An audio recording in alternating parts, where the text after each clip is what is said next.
Hello, beautiful souls. Welcome back to Tea in the Garden. Today we are talking about a very coveted and highly requested topic, and that is past lives. This is a very misunderstood and at times overemphasized and overhyped topic. We will be getting down to the nitty gritty and whittling it down to what it truly is, which is a discussion on nonlinear time and how karma is not bound to the sequential events of linear time. We have so many, like 40, 50 amazing questions from you guys from Instagram. We did a poll. What do you want to know about past lives? We're going to be answering a lot of your questions here today. It's going to be juicy. So grab a bevy and let's get into it.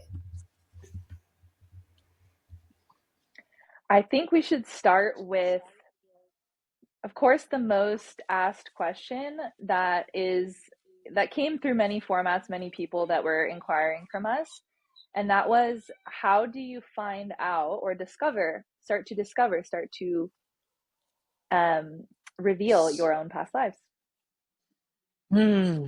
There's so many ways to do that. I think there's um the more I think spontaneous or more organic route of when suddenly you have a knowing or you have like a repressed memory of a past life come up. But then there's other methods as well, right?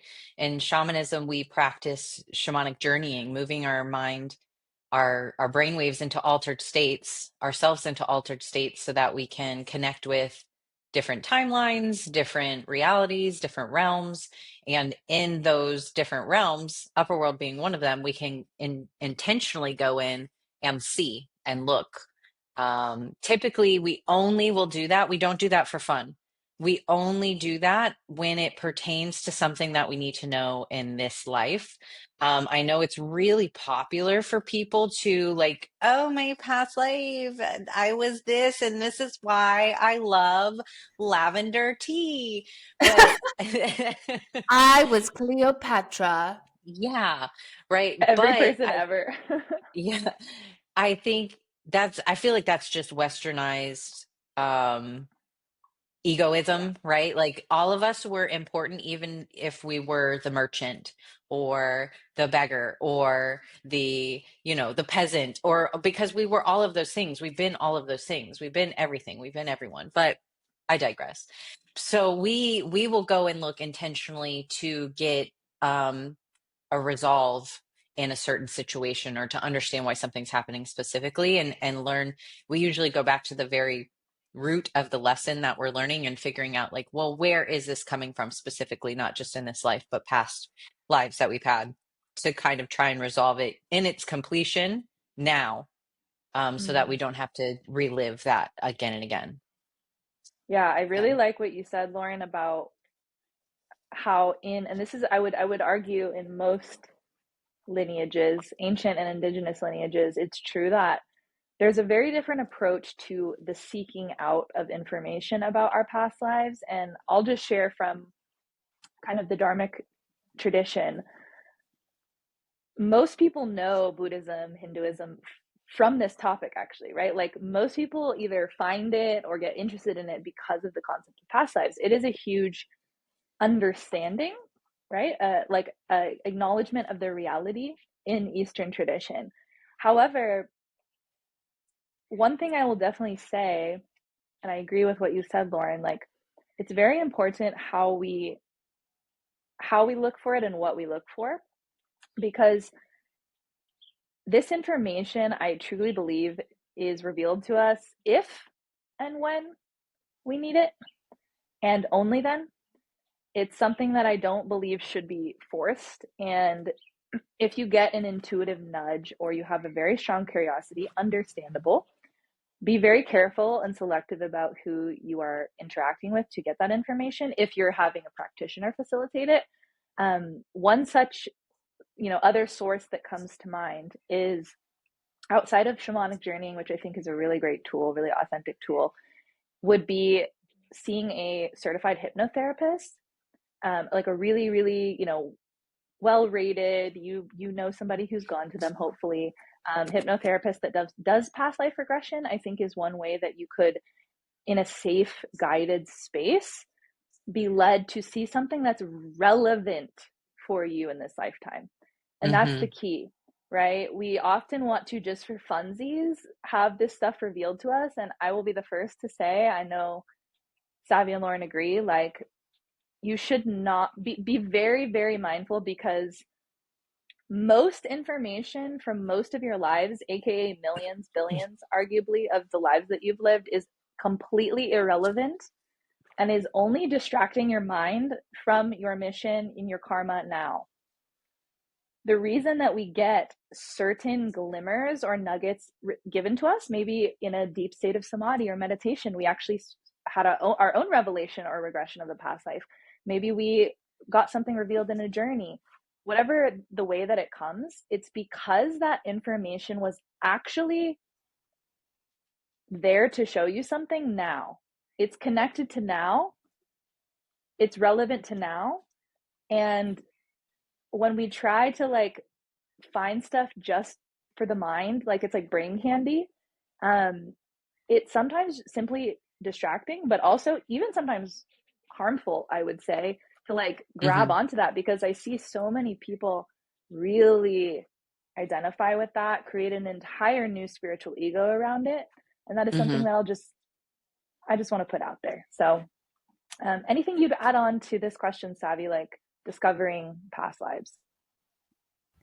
I actually was not thrilled that we were doing this topic today because of how pop spirituality it is. But then I was like, you know what? I'm going to get to come in and give my Virgo 2 cents on it. I totally agree with you, Priscilla. Not only can it be distracting, it can be harmful. This is a place where I see young spiritualists or beginner people who are just starting, post spiritual awakening and figuring out all these different things. This is right up there with like astral projection, opening my third eye, right? This is one of the past lives. There's one Twin of those flames. twin flames. God, we should do an episode on twin flames. Yeah, we should. Right up there with it is past lives. And it's literally just, like you're saying, candy, junk food sometimes for the ego to keep self perpetuating. Hmm. And so, sorry about that. I hope that today's episode, as we continue and we get into these questions, will give you a lot of clarity for those of us who, and these things are fun sometimes, okay? On our Stardust app, which is our moon cycle tracker app, there's these like archetype quizzes, and we take them because they're silly and they're fun, right? Like, what's your element? What's your feminine archetype, right? They're fun, but like, you have to really take them with many, many grains of salt because, like Priscilla said, at the end of the day, nobody cares what your past life was, and it doesn't make you cooler. Yeah. Well, I think it's important to talk about and recognize here. And this is totally, I don't think anybody in the spiritual community has talked about this before. But because of the inundation of technology and social media and media that we have, our brains can literally make false memories from what we're intaking, what we're watching, what we're reading, what we're, attending, what we're inundating ourselves with musically, in our phones, on our computers, on our televisions, and beliefs and thoughts can be implanted very naturally, psychologically, um, in the brain. This happens. So that's why you don't want to hold on to these things too much or too strongly. Um, Unless it's truly benefiting you or supporting you in your growth in that moment and in your life, that's when I think it is beneficial to pay attention to it. Like Savannah said, is it fun? Yes, absolutely. Can it be helpful? Yes, absolutely. Can it be harmful? Yes, absolutely. Mm. Can it be a total mind suck, of distraction and illusion? Yes, absolutely. So that's why I Mhm. think it's important if you do go to a hypnotherapist or you do work with a shaman or you do, become regressed, you want it to be, like P said, with somebody who is, um, certified, who is, has good experience, that has positive feedback from others, etc. Right? Just to make sure that they're operating ethically and neutrally so that the information that you do receive in those times are truly something from you, of you, and not For something you. suggested. Right. Um, and that's very important. Yeah. And always and always cross-checking. I would say like one of the best questions you can ask if you get something about a past life revealed to you through you or through another or through an experience is just like, okay, what is this here to show me, to help me with? And let it be dropped back into the sea of your inner consciousness. Like you don't need to be parading around about it. You don't even need to like even be mindful of who and what and where you share that. Like I'm very mindful of telling these tales, and like yes, we'll share little nuggets maybe today if it's relevant. But one last thing I wanted to mention about, because I think it is relevant to those asking the question of having interest in tapping into their past lives. One thing that I feel is almost, I would say, one of the best ways you could receive that information, not by force, but when it actually is meant to come to you, is through travel to certain locations. The most authentic revelations I personally have had is exactly in that container. It's when I have been in places that triggered something in me and it was completely beyond my mind. It was like, I'm not thinking about this, I'm not trying to craft a story. Something gets shown to me very deeply in that place. For example, the very first time that I flew to India in my life when I was 19, I had none of what you guys see today. I didn't know anything about this tradition. I wasn't interested in it. I was actually very resistant to it. I was very ignorant. I didn't even believe in past lives, might I add. I didn't even believe in that concept. Okay. When I was flying on the plane into India, right when we were about to land, I looked out of the window and I saw India of thousands of years ago. Like with my eyes open, saw the land transform, and I saw the entire civilization that I used to live in, and it hit me like a ton of bricks. And I was like, I lived here when it looked like that. And as I was there in those following weeks, I got many more revelations. Don't need to share them all right now. But that was like one really strong, like, I know with such certainty because of the way that it happened, how it happened, right? That was something, okay, registered, like heard. Yeah. I think through travel is an amazing way. I think if you're really, really drawn to something too, like for Mm-hmm. example, when I was 13, I became obsessed with Egypt, like out of nowhere, and was like, I'm going to be an Egyptologist, like I'm going to be an archaeologist, like I want to know everything. I learned how to read and write in hieroglyphics, like not even kidding, like at 13. And that stuck with me, right? So I feel like there's also finding that connection, and it's not necessarily that that specific life was important for any. I mean, they're all important, right? Each one is important Right. for its own personal experiences, but I don't think like I became obsessed with Egypt at 13 because I needed to be Egyptian again, right? I feel like it's just something that I my soul really enjoyed and still feels very Mm-hmm. connected to. And in Right. some way there was something there for me to still find and work with in this life. Hence why I've been to Egypt as many times as I have and will continue going. Um, It's like it was still because relevant, there's right? right, it was still relevant. So that is why my soul, maybe in this lifetime, was like, hey, you see that? That's you're obsessed with that. That's really cool. Go Mm-hmm. look at that. Like, it's everywhere. I want to add that you could go this entire life, like your entire life, never knowing or feeling certain about a past life and still Hmm. have a completely full spiritual path. Yes, Yes. 100%. This isn't It is accessory. not required. It is not required. If it happens, great. If it doesn't, definitely. don't get hung up on it and don't force it. It's so not the focus. It's so not the focus, you know? But yeah, it is fun. It is enjoyable. It is cool when it happens and we would get to receive it, you know? Are you guys ready for the next question? I really like this next question. And I have a lot to say about this one, but I want to hear from you guys first.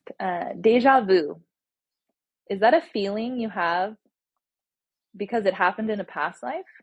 I think deja vu, this is really stupid take, but I think deja vu is like a form of precognition. Okay, I have two takes on this. It's a form of precognition, so it's like you've dreamt about it.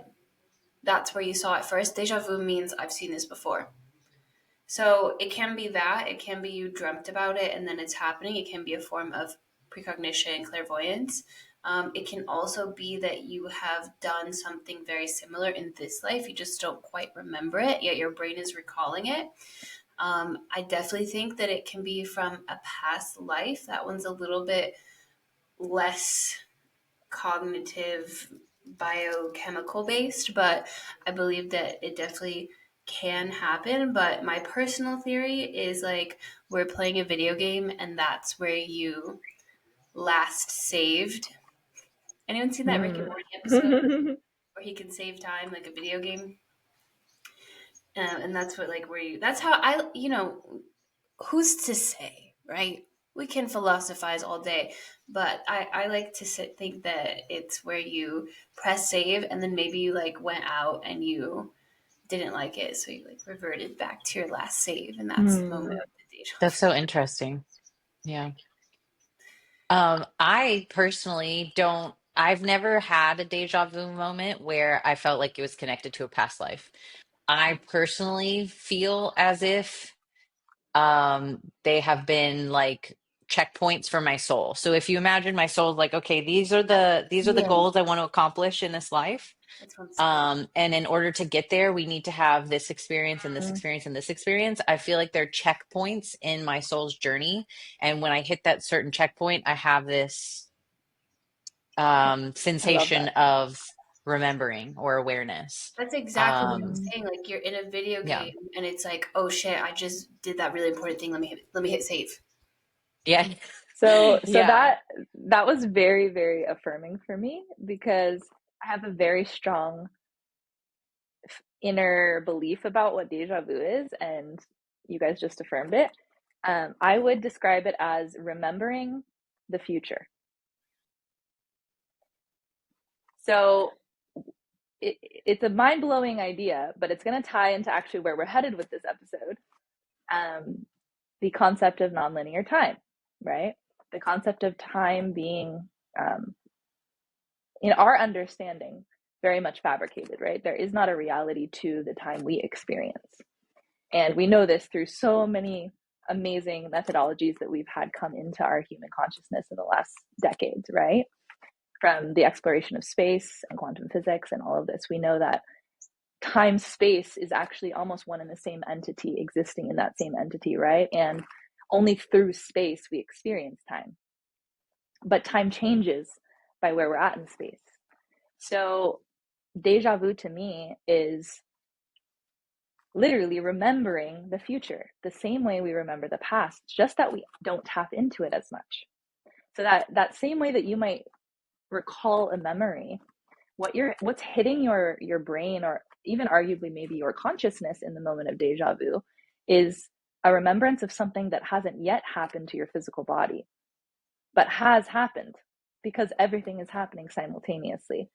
And that is giving you this glimmer, this little glimmer of that truth, right? It's literally affirming the reality that time is not what we understand. Time is not what we think. And I really like also what you said, Lauren, about it being like this checkpoint, because I feel like it does happen in a lot of those moments where, for example, it always happens to me in these small moments that I perceive as small, but I know aren't. Like I'm sitting at a cafe with Savannah in Chicago mapping something out. I had one really strong that time, and I had such a Ooh. strong deja vu. And I was just like, okay, I needed to sit here. I needed to be here. And that's all. I don't have to like try to create any story, but it's a feeling, right? It's a feeling of I'm where I'm supposed to be. It's a Yeah. feeling of that serendipity, that like sliding doors moment. You know that movie where they show how just missing the train changed like this woman's entire life? I think it's Gwyneth Butterfly effect. Paltrow. Yeah. It's so funny you bring up that moment because you had no idea what was going to happen in your life a week later, that your entire life was going to be flipped upside down. Right. There's so many Indeed, I times when we're didn't. sitting together, when we're sitting together and one of us will be like, "Ooh, I'm getting such a deja vu moment right now." Like it does happen. And I mean, even like when I was traveling in Egypt, I got deja vu moments, but I don't think it was me remembering the past. I have memories of the past. I've had past life experiences from Egypt, but those deja vu moments for me was me being there. I'm supposed to be there. Me being there, I'm getting something right now. Mm, So, Before we yes. move on to the next question, I would love to explain nonlinear time. Oh, yeah. please take it away, For our folks at scientist. home that are maybe not quite um, autistic psychonauts, and I'd like to use this really beautiful queen pawn that I have here as an example. So we are 3D beings. I think we can all agree on that, right? And so we perceive let's pretend that we were 2D beings. Whenever we are perceiving the next highest up dimension, we can only do so in snapshots, single moment snapshots of the dimension that we're in, which is our kind of highest conceivable dimension. So again, we are in the 3D. We can perceive lower dimensions, the 2D, which would just be like a flat picture, and the 1D, which would just be a single point, like a single dot on a line. And then the 4D, above our pay grade, is time. So if we were a 2D, let's think about like animation, like a flip book of animation. If we were 2D trying to conceive of the 3D, we could only do so in 2D slices. And that's how like animation happens, right? We perceive a movement on a third axis, the third dimension, through many 2D moments. Does that make sense? Right? Like when you hmm animate, you have Like a to draw flip book, like you were saying. yeah, Yeah. you have to draw like 100 different 2D images to gain a sense of 3D movement. hmm The same is true for us as 3D beings conceptualizing of the 4D. So we can only conceive. So I just want to pause and say that she said she wasn't going to have much to say on this episode. So, wow. when you're I'm like, I'm not going to have much to say this episode, I was like, why would she gonna say need to that? clear my throat 10,000 times though. I'm getting over a little cold.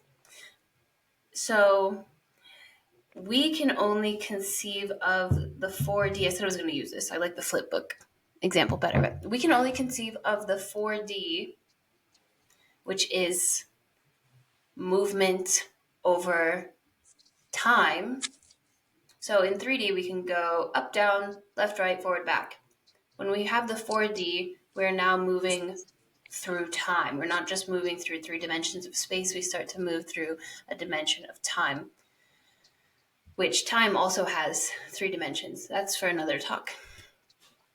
We can only conceive of time through snapshots, just like with the 2D example. So every present moment, look around you in the room right now, wherever you're listening from, this is a single 3D snapshot in the same way that a single picture in a flip book exists. This is the snapshot. And so when we string together many of these present moments, these snapshots, now we start to be able to experience or understand the fourth dimension.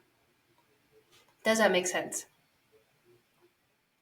Yes, I like that example. Yes. But we're only able to perceive of the fourth dimension one snapshot, one present moment, one picture on the flip book at a time because we are 3D beings. Mm. However, as if we were 2D beings who could only conceive of one photo on the flip book at a time, that's true for the 2D being, and yet the entire flip book and what happens in it exists simultaneously. So even though we can only perceive one present moment at a time, all of the present moments strung together, forwards and backwards, all exist at the same time. And so everything from a fourth dimensional point of view is actually happening all at once. We can only, though, as 3D beings, perceive one present moment at a time in a linear order.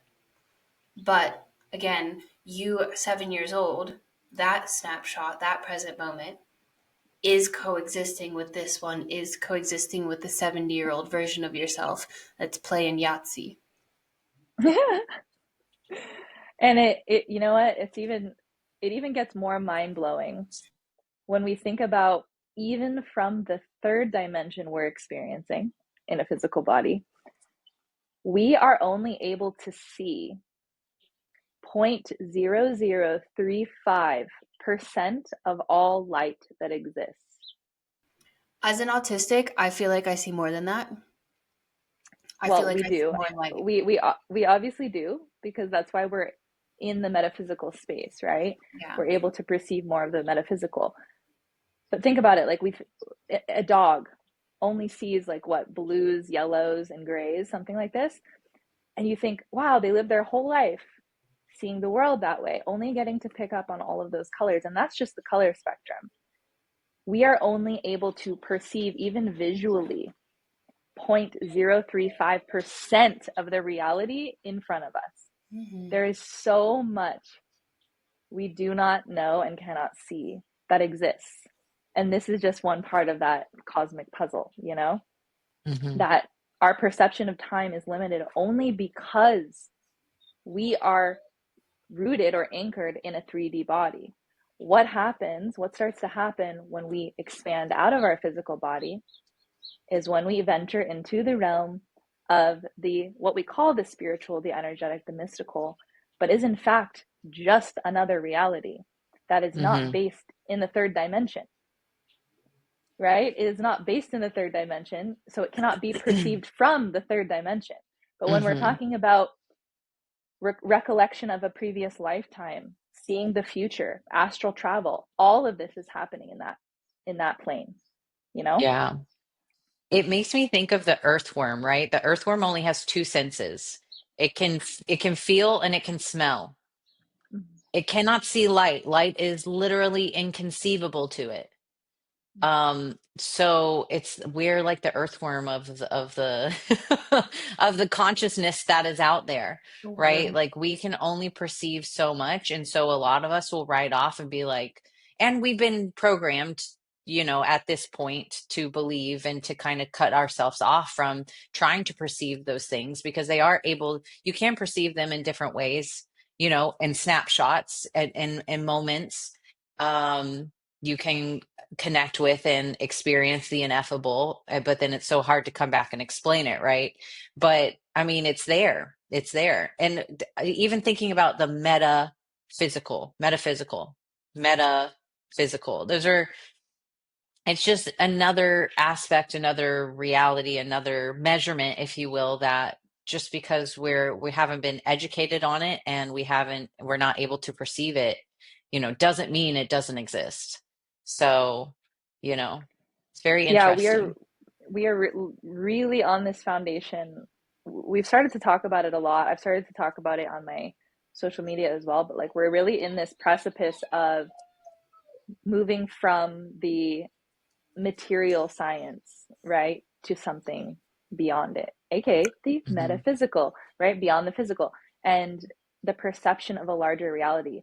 The thing is, when you're standing here, right, in the 3D, you cannot see the reality that exists beyond it. Only from placing yourself in the reality that exists beyond it, you can see everything that it holds, right? Mm-hmm. Everything that is Mm-hmm. inside of it. It doesn't go both directions. And that is where our human hubris is so wild to me, because we think from our limited perception that whatever we see, whatever we can experience is only what exists. And it takes such an immense ego and ignorance to really believe that, as a Mm-hmm. species. So I think we're finally progressing out of that with things like, the telepathy tapes coming out and so many other things, right? Quantum mechanics, lots of front runners right now in our collective consciousness that are starting to tiptoe into these spaces. I um think we're on the precipice of another renaissance, yeah. Mm-hmm. and I am fully intending on participating. Hopefully, this time women are allowed. But if not, I will take on a pen name. This time women will be leading it. Let's be real. Boom. Let's be real. Are you guys ready for the next question? Yeah, let's do it. So I feel like it's a great time to jump into the deepest waters here because of everything we started to talk about. Is every life our life? Yes. Do tell us. Do tell us how this works, because hey, I might wonder. I might ask, why then do I recall certain past lives, and Lauren recalls certain past lives, and you recall certain past lives? I want you to think of like a tree. We're always bringing it back to the tree. It always goes back to the tree. Think about a tree. It is one living organism, but there is one main trunk and many, many branches, many sub branches, many sub branches until it gets to all the individual little nodes of different leaves. And there might be, depending on the size of the tree, 10,000 different leaves. Each node that grows a leaf you can think of as an individual soul that goes through many seasons and has many different leaves, right? It has a leaf grow through the summer and spring, and it falls in the winter, and it comes again in the spring, right? The same node is growing the same leaf, but they are all interconnected on the same web, on the same net, if you will. They are all the same being, ultimately, even though they may be individual nodes, and there might be like when we think. So I'm equating the nodes to individual souls.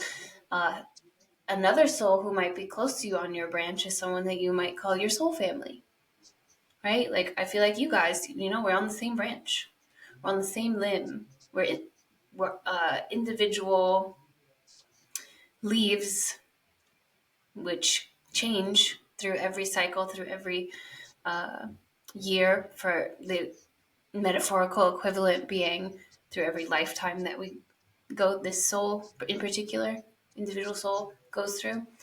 But so yes and no, I guess. We are all part of the same tree, although we might be thought of as individual souls. You don't look at a tree by the individual leaves, you look at the entire tree as the one living organism. Mm-hmm. Yeah, I like the way you use the tree. That works really well. Like, it makes a lot of sense. And and just to kind of bring it back to what we were saying before, right? You can only perceive as far as you are. And right now, you are an individualized, seemingly, right? Pseudo individual. You're living as you are in this life with this ego, with this consciousness, right? But you're also everybody you've ever been or will be. And also, we're all one. We're all connected. We're all from the same source. We are source. We're source who decided to forget on purpose so we could go have fun and have all of these different experiences. So, and the fun sense of it and the beautiful sense of it that people like to talk about, like it's amazing. We're one. We're all the same. You are me. I am you. Um, and the thing that people don't want to talk about that we get into in the Mesa training and in shadow work is that means that also you have been the murderer you've been the adulterer, you've been the abuser, you've been the tyrant, you've been the dictator. Um, and that is meant to, we're I don't know if it's meant for everybody, but I feel my opinion is that a lot of times when people are judging so hard, like it's good for them to remember, like, I've been that before. And how lucky am I that I'm not the one carrying that heavy karma and that heavy hucha energy this Mhm. lifetime. I get to be something else, you know? Literally, we are all cells in the body of God, and we are just at different points in space time, from what we may call it, right? But it is all happening now, which means one, past lives isn't that relevant of a term anymore. Two, if everything is happening simultaneously and we all ultimately came from and dissolved back into the same source, yes, every past life is ours. Every life ever lived, including right now, is a part of us, right? At that field, at that unified field level, what we call as Brahmanda or Purusha in the Sankhya Vedanta philosophy, right? This has been described, might I add, for thousands of years. Thousands of years, humans have been aware of this consciousness. And again, we somehow fucking forgot it. We have had this Well, I mean, written I think and it was documented. erased. it was I erased mean, on purpose. it was. On It purpose. was. It was systematically destroyed for thousands of years. And we're finally getting to a point of returning back to it, returning back to which was what was preserved, right? This is some of the reason we literally are obsessed with the Hermetic, Kabbalistic, shamanic, and Dharmic lineages, because they were these pockets of sacred preservation. And even then we lost a lot, right? Hmm. So we are we are experiencing every life, and the more that we can actually drop into that, I think that is where the medicine lies. In my humble opinion, it's much less about what was I and more about experiencing myself as everyone. Hmm. I find this Really, very, really, really challenging to the ego. Once again, we're it's self-referring as Virgo, shattering to the ego. right? Because Hmm. like I find it very easy to judge people, and not in like a hateful way, but just kind of in a how And an can you assessment. be so dumb? How? Oh, I was being nicer than, but yeah. Yeah, yeah. No, well, again, we have been kind of conditioned, and it is the other side of the coin. We are capable of great things. We also are capable of terrible things. We are capable of being kind and giving, or capable of being selfish. And I think there are environments that perpetuate um, that ability, right? And we have been programmed that we need to take care of ourselves, look out for yourself. And I feel like that's where that comes from a lot of the time. But yeah, the ego, I mean, that's literally the ego's job, is to find something and hold on to it and keep itself alive. It wants to stay alive. And so in Yep. order to stay alive, it needs to be unique. It needs to It has to be be, separate.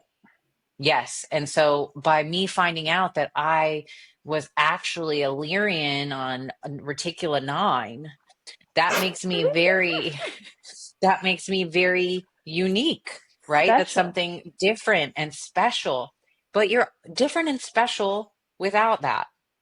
And that is beautiful if there's something in this life that you need to apply, but you don't have to remake your entire personality in this life based off your past lives. You're here to be you, not to be who you've been. You're here to be who you are now and to become better. If you're going to Mm-hmm. change into the best version of yourself, not a previous. The next, right? The next. And it, Yeah. this ties really beautifully into what somebody was asking about. How do we know our past life karmas or our relevant karmas, right? And I think it actually hits a lot to what even you were saying, Sav. Like, why can we feel a separation, or why can we judge something, a behavior, an action, a state of consciousness that we see in others? Maybe because that isn't our karma anymore.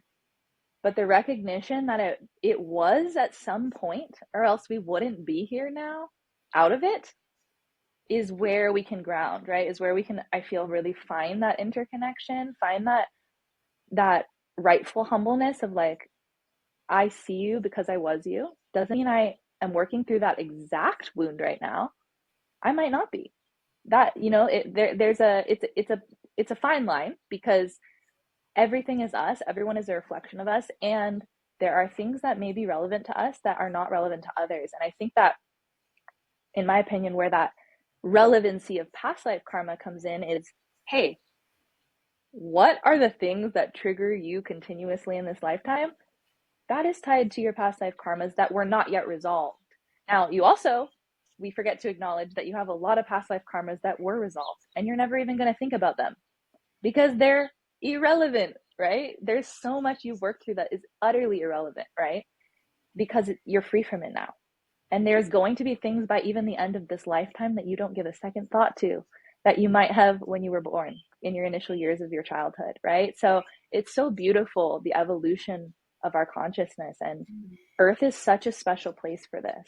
It's actually one of the most special destinations in our universe because it is the planet of self-realization, meaning it is where we make that pivotal switch to remembering who and what we are from a state of total amnesia. So we move out of amnesia here. And now there are other destinations. There are plenty of other destinations we're going to and that we probably have been in too. But we're coming out of amnesia here, and it's such a intense, polar and pivotal place to be. Mm-hmm. Especially at Yeah. this time. Yeah, yeah. And I like to remind people too, like the people that you're judging, um, they're here to teach you something. They're doing their own sacred mission, their own sacred journey, and it's not your business to worry about, right? Like that good saying of staying in your lane, focusing on what you need to focus on. If it's bringing something up in you, then it's something that you need to look at within yourself and resolve within yourself first, because you're not going to be able to change anything if you're not neutral, if you're not able to be in that seat of power and thinking clearly and balanced, so Oh, guys, I think this is probably one of our last questions, and this one you're gonna love. It's so good. Is there a relation to parallel lives? And how does time factor in, and our soul with rebirth? So basically, let's talk about parallel lives. What do you guys understand parallel lives to be? And how would you say that it plays into our reality here? oh my God, I think that I have so much parallel to say. lives are the relevant past lives. Yeah, yeah, yeah. I agree.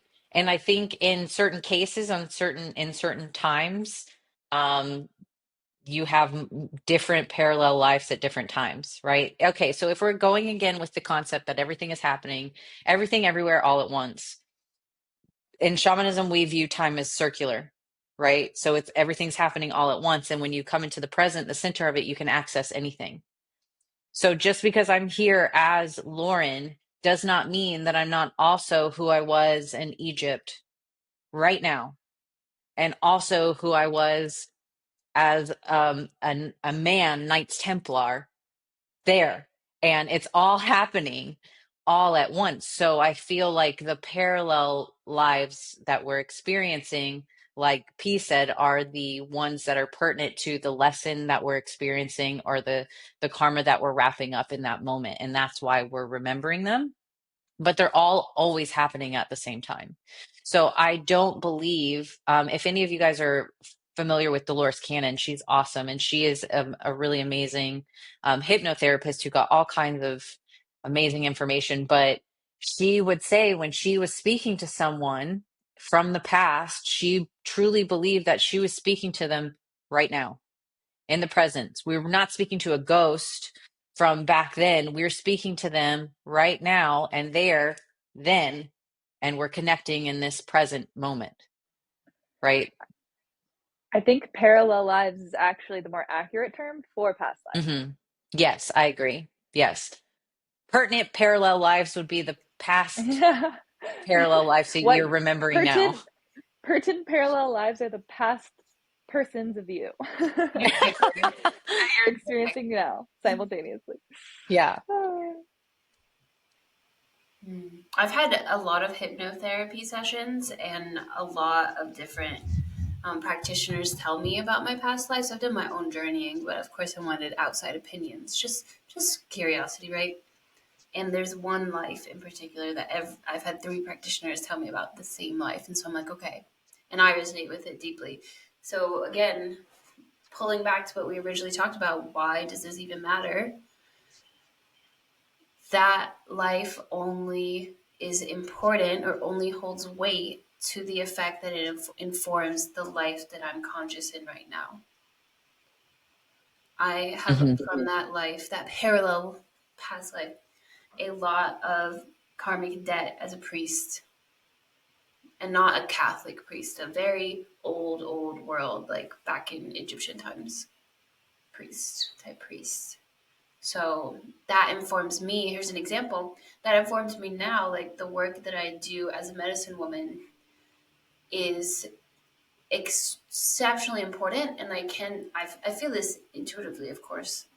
Aside from this knowledge, I can never stop doing this work in this life.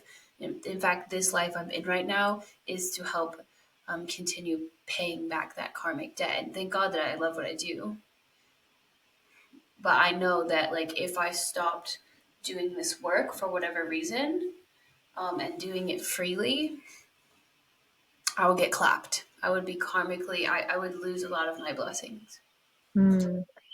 There is a concept in Hinduism that is about karma. That karma is there's not just one type of karma, and I won't go into all the nitty gritties, but there are multiple types of karma. They all have different names, and one one type of our karma is like you can think of it as like the bank vault. It's the vault of everything we've ever lived and experienced, relevant and irrelevant. Everything, every single moment, every single lesson, realization, whatever, held in that bank. But then there is a different type of karma called your prarabdha karma. Your prarabdha karma is what is relevant to you in this lifetime. So this is actually talked about in the Dharmic philosophy, and that this bank of our karma is like a separate vault that is accessible to us and relevant to us in the life we're in now. It is the karmas, aka the cause and effect cycle, the actions, the patterns that we are currently active in. And those only stay in that vault until the pattern doesn't exist anymore. The cycle is broken, right? That is all a karma is. There's not a punishing force, right? It's not a good and a bad. It's literally a living to completion. You're living that theme to completion. And when you live that theme to completion, it is no longer your karma to carry. It goes in that large vault of everything you've experienced, but it's no longer a relevant karma informing your incarnation cycle, right? Those are the karmas that actually inform our incarnation cycle.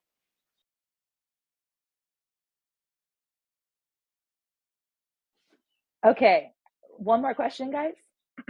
We have time for one more? I have one more comment on Oh, yeah, what go we ahead. just said is like I just referred to a past life as something that happened linearly like thousands of years ago. I think we can also have past lives where we are paying a karmic debt in the way you described in the past for something that we're doing around now. Like it's not just one way. Hmm. The That makes circle of sense. time, the Kala Sarpa, we call it Kala Sarpa, right? Every tradition has a name for it, which just goes to show the truth behind it, right? Hmm. Um, okay, so our final question from the audience, do we come back every life with the same souls in different circumstances, or are the souls we come back with around us changing? I think it's like that branch example I gave, you know? I think it is relatively Maybe it's so you could be someone from the next branch over, or like a different adjacent limb. But I think we come back with the same souls, and that's like our soul family. But they come back in so many different forms. Like your husband in one life can be like your mother in another, can be the brother that you hate in the next. Hmm. That we have a similar belief in shamanic cultures where, you have groups that you travel with, but um, the groups that you travel with are because you guys are processing the same lessons. And so you guys are taking turns playing different roles so that everybody gets the lessons. So it's almost like a class or a family, and you all have to learn these certain lessons. And so everybody's going to take turns so that everybody is able to have those experiences from all the different perspectives. And then we'll move on to something else. And maybe in that class, sometimes people fall off and go to different classes, or new people come in. But in general, yeah, I feel like there's a group that we're kind of going along Mm. with. I definitely think so. I think we have too much evidence for that. We can feel it. We also feel it. Let's be real. We can Hmm. very strongly feel it with certain people in our lives, even instantaneously upon meeting certain people. And sometimes we don't know why we're feeling that. It could be that we're about to get absolutely clapped by that karma. It could be that it's a very harmonious, auspicious karma that's tying us Hmm. together. And I do think we evolve, of course, right? We might not stay perpetually with the same individualized souls, but for a certain chunk of time, I think it does play out that way, which is why we feel such familiarity, right? In certain lifetimes and certain lifetimes. And we take turns. I love that concept, and I really believe that we do take turns playing different roles. Seeing something full to the end, through to the end, right, Hmm. is quite a concept when it comes to consciousness and in the incarnation cycle. Like why do we keep incarnating, right? It's we have to experience the fullness of existence. We have to experience everything that we are and everything that we are not to even know anything at all, right? To even experience anything at all. So yeah, it's a beautiful thing though that we can have such familiarity with beings in our lives that are on that same branch, as Savi put so beautifully. They might share that branch with us for quite a while, right? And journey together with us, and it's a beautiful thing to experience. So, Hmm. any final words, ladies, as we wrap this episode? I would say use past lives, parallel lives, as we've re-trademarked it. Use parallel lives for your betterment in this one. Don't get overly attached. Are they fun? Absolutely. But don't waste too much energy, too much time, too much money, too much headspace on those things unless it's actually helping you move forward in this life. That would be my 2 cents. You know, we determined that this was brain candy, so let's treat it as brain candy. Let's have fun with it. But then when we're being a bit more serious about living our dharma and moving through our karma, let's take everything with the largest grain of salt. Wise words. I hope you guys all received a lot from this episode. It was really great for us to also have your questions and get to respond to what you're actually curious about. So definitely comment below this episode. Follow us on Spotify and YouTube, and we are very excited to continue this conversation and other topics in the next episodes. Bye, guys. Bye, guys.